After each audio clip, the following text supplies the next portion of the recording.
All I'm going to do is really set the scene and do that just by talking a little bit about the HHIC pathways study, which we carried out earlier this year, and how that sort of fits in. And you'll see the word balanced scenario, and I hope that will sort of become clear as we go through this.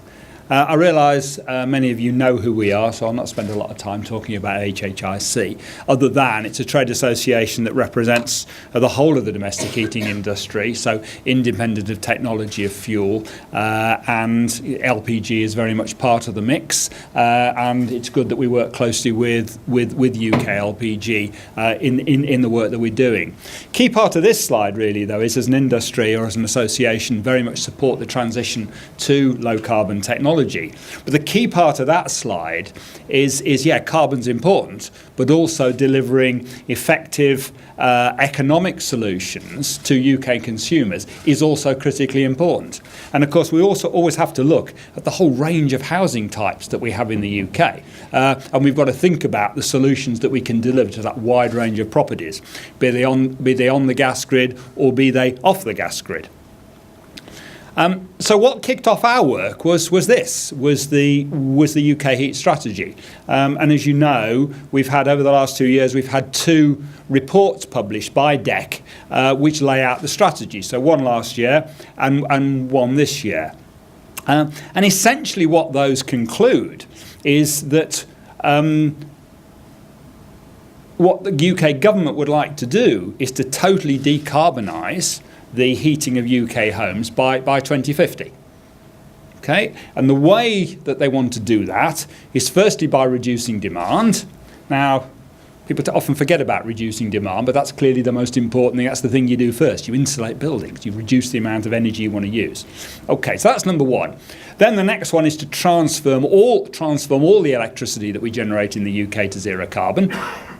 Replace fossil fuels then with all this zero carbon electricity in the most part, but also develop heat networks. So use heat networks to use low carbon fuels, waste heat and those sorts of things. So that's the strategy. Now I mentioned this at another presentation yesterday, and I was sort of pulled up slightly by DEC to say, look, our second report doesn't say all heating anymore, but you have to say, you look at the second report and the amount that wouldn't be non-decarbonised or non-fossil fuel by 2050 is still absolutely tiny. Okay, so what we decided to do was to actually have a look at the study. Now, the 2 issues we had with that strategy was, firstly, it's a bit narrow. Requires, it's all electricity. It assumes that we're going to be able to transform all our existing power generation to zero carbon. Renewables, nuclear, carbon capture and storage, an awful lot still to be done, very expensive, and still a lot of technologies that are not fully proven on a commercial scale. So it relies on all that. So there have to be some doubts. And then also, if we're going to go down the all-electric route, we've probably got to increase the amount of electricity we generate by 40 or 50%, all zero carbon. So it's a tough challenge. The other problem that we had was a 2050 scenario is fine, but it doesn't help industry to decide what to invest in the near term. Do we just go down the heat pumps route? Do we continue to make boilers? What do we do? So those 2 issues really made us do this particular study, and we also worked closely with Delta Energy Environment to do the economic modelling for this particular study. And we came from a position that what we really need, particularly in the midterm, is a greater mix of fuel and technology options, as opposed to relying on all our eggs in one basket, the zero carbon electricity basket.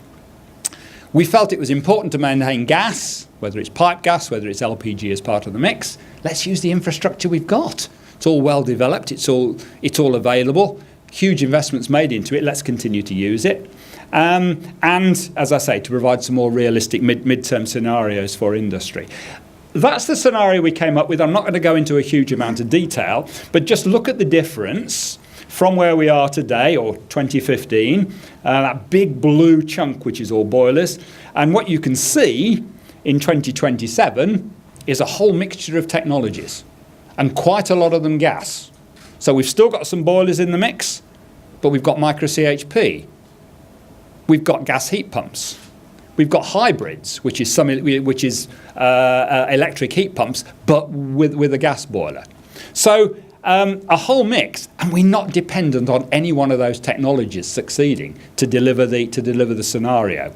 And that scenario delivers the Climate Change Committee's target carbon emissions from domestic heating by 2027, the end of the fourth carbon budget, which is about 50 million tonnes of carbon per annum. So that scenario delivers it. So just a quick summary, really. That shows that the sort of change. Currently, domestic heating emits about 80 million tonnes of carbon per year. So to get that down to 2050, there is going to have to be a big change. We might have a new scenario, but it's not easy. And that gives you an idea of how the product mix will change. So condensing boilers fall to about 30% on annual sales. Electric heat pumps grow, absolutely, to about a quarter of the market, but half of them will be hybrids with gas boilers. We've got other low-carbon gas technologies coming in, gas heat pumps and micro-CHP, as I've mentioned. And, of course, district heating will grow. There will be heat networks, but probably not to the level that maybe DEC were expecting. And, we'll have other things as well. That's fine. It's another scenario. And if that's all it is, it'll be another scenario that's put in the drawer. The key thing is, how do we deliver it? And industry can clearly deliver those products. That's what it said it could do. It's been working with Delta, very senior people from the industry, committed to being able to deliver those products at the right scale, right performance. But the market will only take off if there's demand. Industry cannot create demand on its own, so that's where we need government intervention. So the key thing now is that what we need is a clear and consistent policy framework from government to help us move forward, so that there's, back to the same message as I've said before, the confidence to invest, which is what industry needs.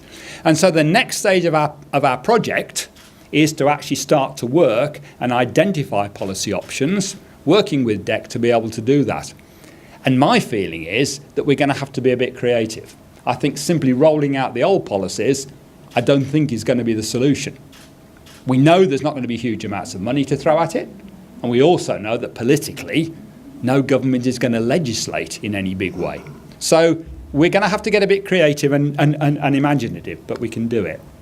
Okay, main findings then, that we believe that the market can be transformed by 2027, and we can meet ambitious targets, but we can do it with a wider mix of fuel to technology options. And for us, we think that's a better chance of delivering the targets.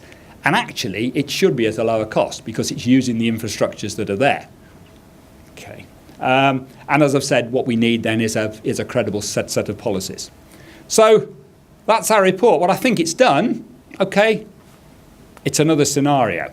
What it's really done, though, is bring us to the table. And that's the key thing. That's what we were after to do. Because I think we've come up now with a credible alternative, and I think we can now make a constructive contribution to the ongoing debate.